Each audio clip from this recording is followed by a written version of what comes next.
नमस्कार। आज हम इस क्लास में क्वेश्चन हल करेंगे। ये क्वेश्चन एनसीईआरटी हिस्ट्री क्लास 6 के पार्ट 1 से लिए गए हैं। क्वेश्चन कक्षा 6 के विद्यार्थियों के साथ साथ सभी प्रकार की प्रतियोगी परीक्षाओं की तैयारी करने वाले साथियों के लिए अति महत्वपूर्ण है, क्योंकि किसी भी प्रकार की परीक्षा है उसमें एनसीईआरटी पाठ्य पुस्तकों से क्वेश्चन पूछे जाते हैं। तो इससे पहले इस पाठ को मैंने नोट्स बना करके समझाया है। पहले आप उस वीडियो को जरूर देखें और उसके बाद में ये क्वेश्चन हल करें तो आसानी से हो जाएंगे। आप वीडियो को लाइक और शेयर कर दीजिए।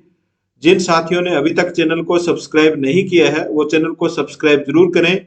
तो शुरू करते हैं आज का टेस्ट। क्वेश्चन नंबर 1 देखिए, गेहूं और जौ की फसलों के संदर्भ में निम्नलिखित कथनों पर विचार कीजिए। गेहूं और जौ की फसलों के संदर्भ में हमें इन कथनों पर विचार करना है। देखिए, मनुष्य द्वारा सर्वप्रथम इन्हीं फसलों को उपजाने की शुरुआत की गई। मनुष्यों द्वारा सर्वप्रथम गेहूं और जौ की फसलों को उपजाने की शुरुआत की गई। कथन दूसरा है, इन फसलों के उपजाने का क्षेत्र हिमालय और विंध्य की पहाड़ियां थी। उपरोक्त कथनों में से कौन सा कथन सही है? केवल एक, केवल दो, एक और दो दोनों, न तो एक और न दो सही है। इसका आपको आंसर देना है, इसमें कौन सा सही होगा?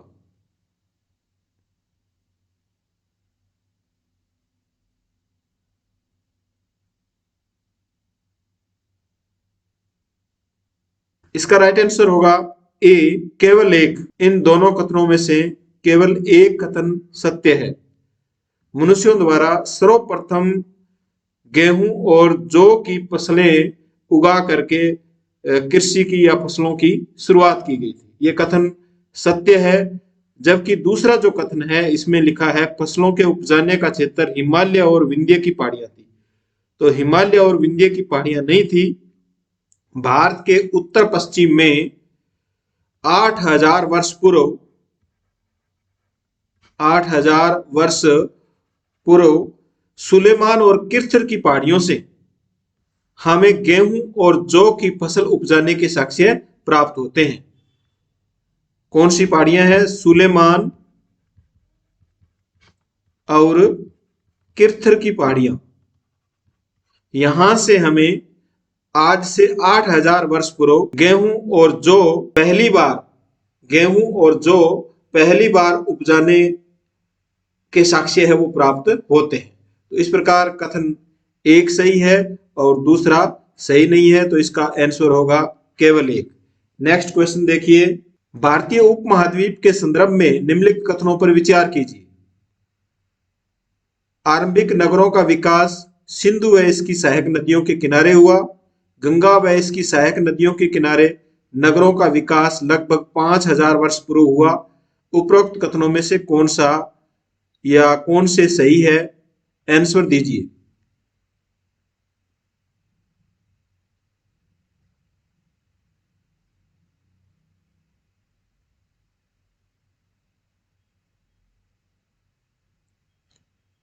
इसका सही आंसर केवल एक। केवल एक कथन एक है वो सही है। आरंभिक जो नगर है उनका विकास सिंधु व इसकी सहायक नदियों के किनारे हुआ। आरंभिक नगरों का विकास सिंधु व इसकी जो सहायक नदियां हैं उनके किनारे हुआ। जबकि गंगा व इसकी सहायक नदियों के किनारे नगरों का विकास हुआ, लेकिन ये 5,000 वर्ष पूर्व नहीं हुआ, ये 2,500 वर्ष पूर्व हुआ। तो यहाँ 5,000 की जगह 2,500 वर्ष आना था।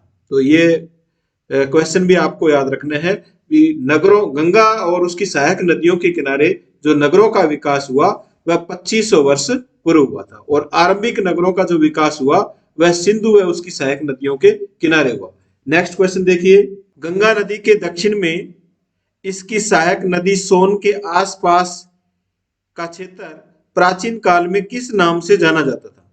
गंगा नदी के दक्षिण का जो क्षेत्र है उसमें गंगा नदी की जो सहायक नदी है सोन, उसके आसपास का जो क्षेत्र है वो प्राचीन काल में किस नाम से जाना जाता था? अवंती, वज्जी, काशी, मगध।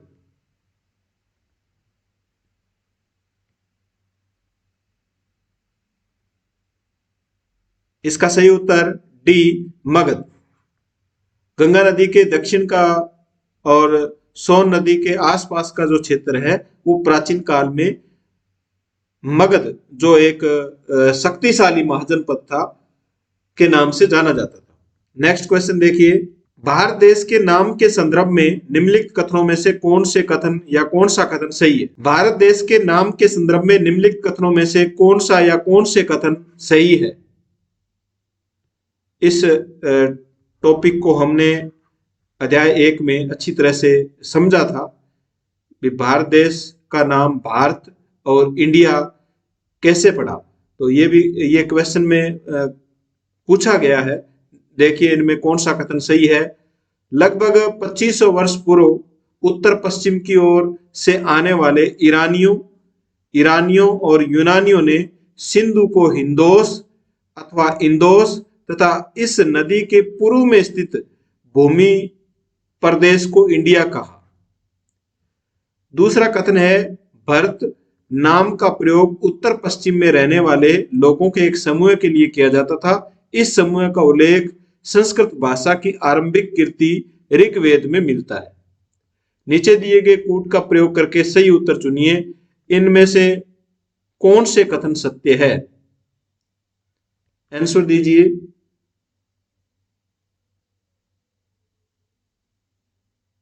जिन साथियों ने अध्याय 1 को अच्छी तरह से समझा है, पढ़ा है, वो आसानी से इसका आंसर दे सकते हैं और इसी प्रकार के क्वेश्चन है वो प्रतियोगी परीक्षाओं में पूछे जाएंगे।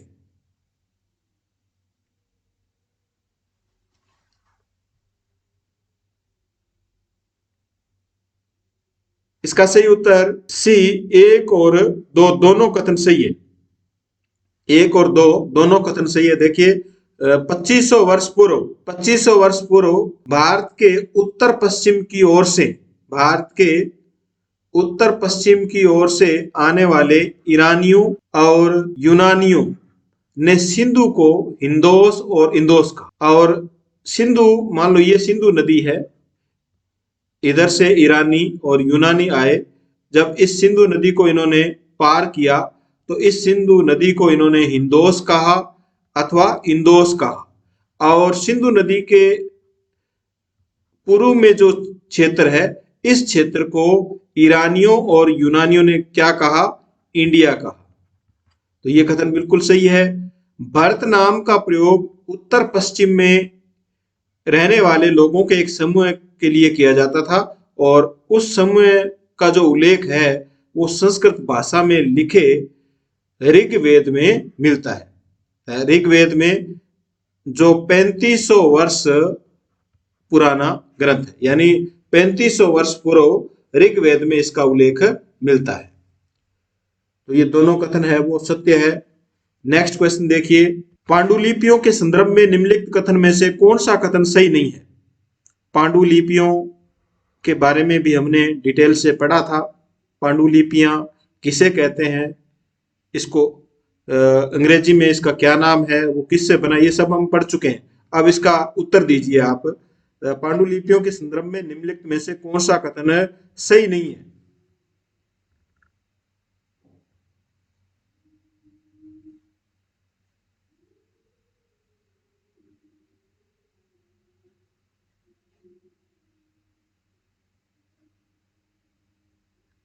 इसमें देखिए, अतीत में हाथ से लिखी गई पुस्तकें पांडुलिपि कहलाती थी, बिल्कुल सही है।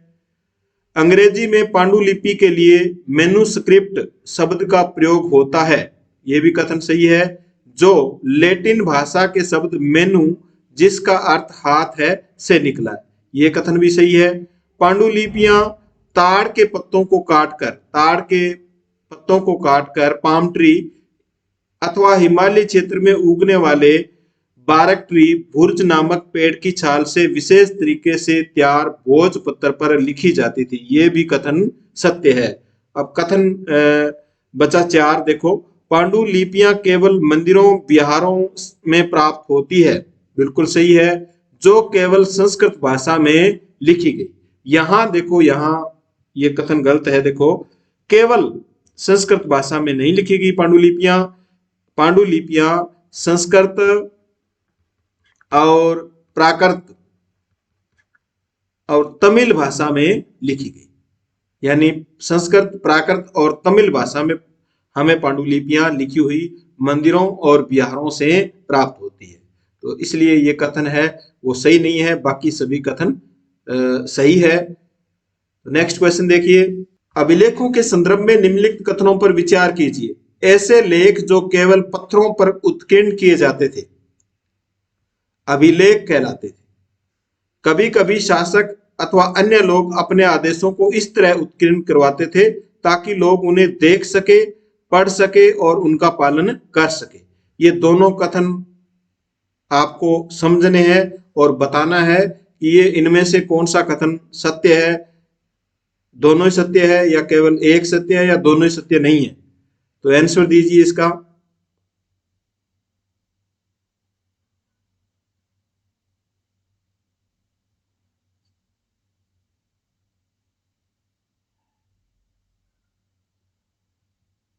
इसका राइट आंसर देखो बी है, केवल दूसरा जो कथन है वो सत्य है।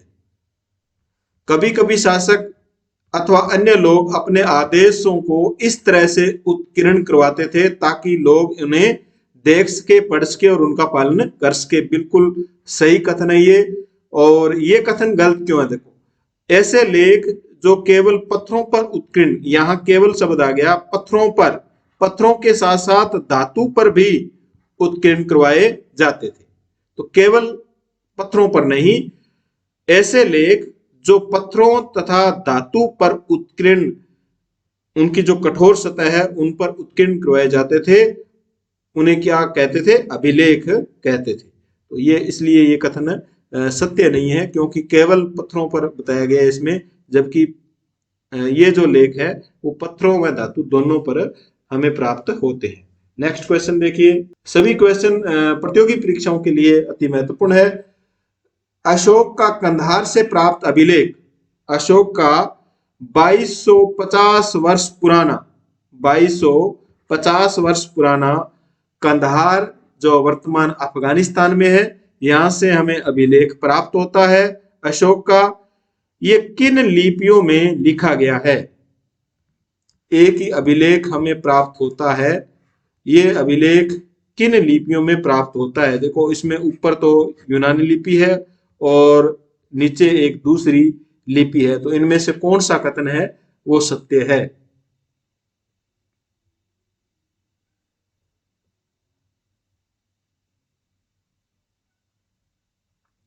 इसका सही आंसर है डी, यूनानी और अरमाइक लिपि। अशोक का कंधार से 2200 वर्ष पुराना जो अभिलेख प्राप्त होता है, ये दो लिपियों यूनानी और अरमाइक में लिखा गया है। ऊपर एक ही लेख में दो लिपियों का प्रयोग किया गया है, यहां पर यूनानी और यहां पर अरमाइक। नेक्स्ट क्वेश्चन, तिथियों के संबंध में कौन सा कथन सत्य है? तिथियों को भी हमने विस्तार से पढ़ा था। तिथियों के संबंध में कौन सा कथन सत्य है?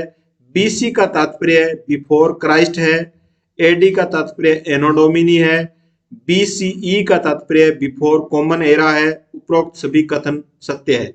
तो आंसर दीजिए, इनमें से कौन सा सही है?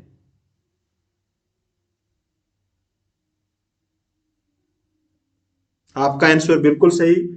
इसका उत्तर है डी, उपरोक्त सभी कथन सही है, क्योंकि बीसी का बिफोर क्राइस्ट, एडी का एनो डोमिनी और बीसीई का बिफोर कॉमन एरा, ये सभी कथन सत्य है। नेक्स्ट क्वेश्चन, इसमें देखो कथन और कारण दिए गए हैं। कथन एक में ईसा मसीह के जन्म के पूर्व की तिथियां ईसा पूर्व के रूप में जानी जाती है। ईसा मसीह के जन्म से पूर्व की जो तिथियां है वो ईसा पूर्व के रूप में जानी जाती है। कारण क्या है? वर्ष की गणना ईसाई धर्म के प्रवर्तक ईसा मसीह के जन्म की तिथि से की जाती है। नीचे दिए गए कूट का प्रयोग करके सही उत्तर का चयन कीजिए। आंसर दीजिए।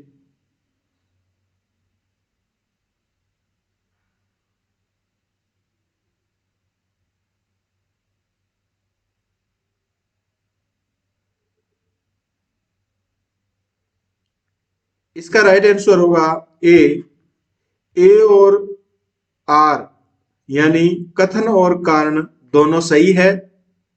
आर ए का सही स्पष्टीकरण है, यानी कथन का जो कारण है वो कथन का सही स्पष्टीकरण है। देखो, ईसा मसीह के जन्म के पूर्व की तिथियां ईसा पूर्व के रूप में जानी जाती है। यही कारण है कि वर्ष की गणना ईसाई धर्म के प्रवर्तक ईसा मसीह के जन्म की तिथि से की जाती है। तो दोनों कथन है वो सत्य है, और जो कारण है वो भी, जो स्पष्टीकरण है वो भी सही है। नेक्स्ट क्वेश्चन देखिए, मिलान कीजिए। इसमें आपको मिलान करना है नर्मदा घाटी, मगध, गारो पहाड़ियां, सिंधु तथा इसकी सहायक नदियां, गंगा घाटी, इनके साथ सूची 1 और सूची 2, इनका आपस में मिलान करना है। इनमें से देखना है भी कौन सा उत्तर है वो सही है।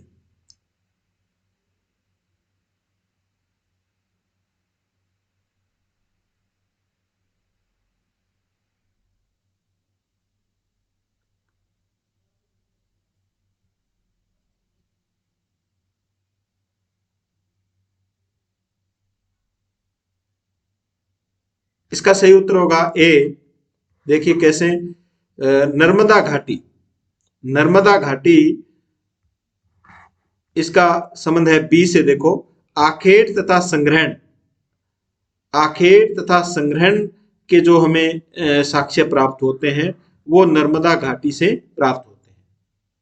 और मगध पहला बड़ा राज्य, पहला बड़ा राज्य कौन सा था? मगध था।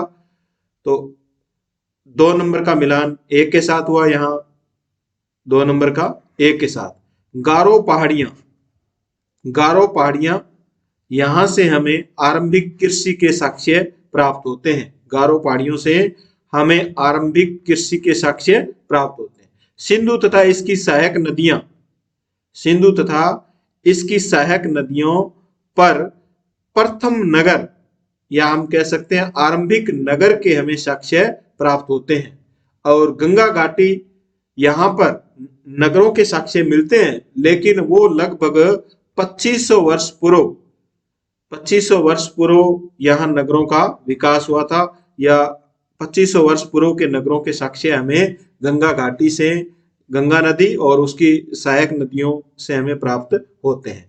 और सिंधु व इसकी सहायक नदियों, यानी लगभग 4700 वर्ष पूर्व हमें सिंधु व इसकी सहायक नदियों के किनारे, सहायक नदियों के किनारे हमें प्रथम नगर, आरंभिक नगर के विकास के साक्ष्य प्राप्त होते हैं। तो इसमें ए सही होगा, ए का मिलान सही है।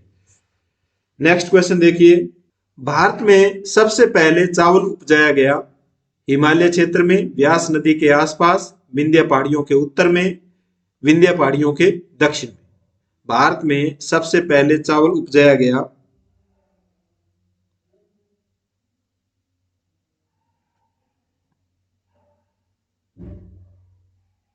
इसका सही उत्तर होगा सी, विंध्य पहाड़ियों के उत्तर में।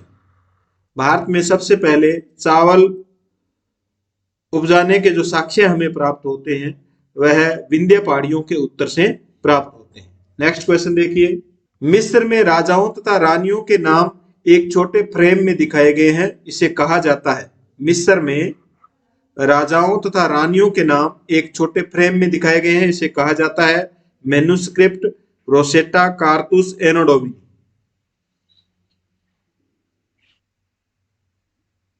इसका सही उत्तर होगा सी, कारतूस। मिस्र में राजाओं तथा रानियों के नाम एक छोटे फ्रेम में दिखाए गए हैं, इन्हें कारतूस कहा जाता है। तो साथियों, ये 12 क्वेश्चन हमने पढ़े। 12 में से आपके कितने क्वेश्चन सही हुए आप कमेंट बॉक्स में कमेंट जरूर करें, और कक्षा 6 के विद्यार्थियों को भी आप ये वीडियो शेयर करें। और कक्षा 6 के जो विद्यार्थी है वो प्रतियोगी परीक्षाओं की तैयारी करने वाले अपने जो सीनियर है उनको भी इसको शेयर जरूर करें, क्योंकि 2 साल पहले जो कांस्टेबल की जो परीक्षा हुई थी उसमें कक्षा 6 और 7 जो एनसीईआरटी की हमारे अतीत कक्षा 6 और 7 की जो किताब है इनमें से सभी क्वेश्चन पूछ लिए गए थे। वो आप मानचित्र से हैं, जो चित्र बने हुए किताब में उनसे क्वेश्चन है वो पूछे गए थे, और उसकी सूची भी मैंने टेलीग्राम पर डाली थी। तो आपको एनसीईआरटी किताबों को जरूर पढ़ना है, इससे आपके कंसेप्ट क्लियर होते हैं और आपको किसी भी सब्जेक्ट पर पकड़ बनाने के लिए कक्षा 6 से आपको शुरुआत करनी होगी। तो धन्यवाद साथियों, मिलते हैं नेक्स्ट वीडियो में, तब तक के लिए जय हिंद।